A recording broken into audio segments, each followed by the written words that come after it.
Hello dear friends, let us discuss about the extensor carpi radialis brevis muscle. Extensor means it will cause the extension. Carpi means it will go towards the carpal bones, it will cause the extension of your carpal bones. Radialis means it will come on the way of the radius, and brevis means it is short, right? So it's a muscle of forearm. Extensor carpi radialis brevis is a fusiform muscle. This one you can see, this one is longest and this one is the brevis muscle. Extensor carpi radialis brevis is located in the radial and lateral part of the forearm, right? And it is the muscle of the posterior compartment of your forearm. Where does it arise? It gets its origin from the lateral epicondyle of the humerus. Lateral epicondyle of the humerus heads. This is the lateral epicondyle of your humerus. So it will get its origin in the lateral epicondyle of your humerus. Okay.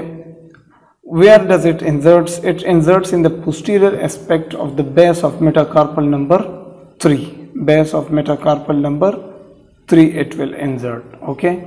At rest joint it will cause hand extension and hand abduction. We know hand extension and hand abduction. So this is abduction, this is extension, going back extension, and this is abduction. Blood supply is from radial artery, right, brachial artery and radial artery, and innervated by the radial nerve which come from C5 and C6 nerve, right? So this was about the extensor carpi radialis brevis muscle. You can see all these things in these images which I have made for you guys, which I have collected for you guys. Now the last muscle in the posterior compartment of your forearm, the superficial muscles, is the anconeus muscle. Anconeus muscle is a muscle of the elbow, right? You can see here it's a muscle of your elbow region. The anconeus muscle is a triangular shaped muscle. 1, 2, 3, it has 3 angles, right? The anconeus muscle is located at the elbow attaching the humerus and ulna. It is located in the elbow region and attaches the humerus and ulna. It arises from the lateral epicondyle of the humerus. You can see here, this is the lateral epicondyle of your humerus. It arises here and it exerts into the lateral surface of the olecranon process of the ulna, right?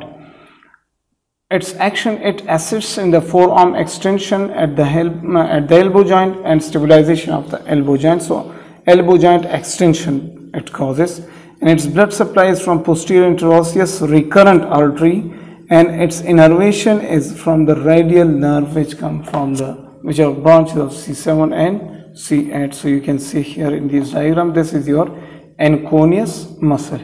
This was the last muscle in the posterior superficial layer of the posterior compartment of your forearm. Next lecture will be about the deep muscles of the posterior compartment of your forearm. So see you guys there. Till then, bye bye.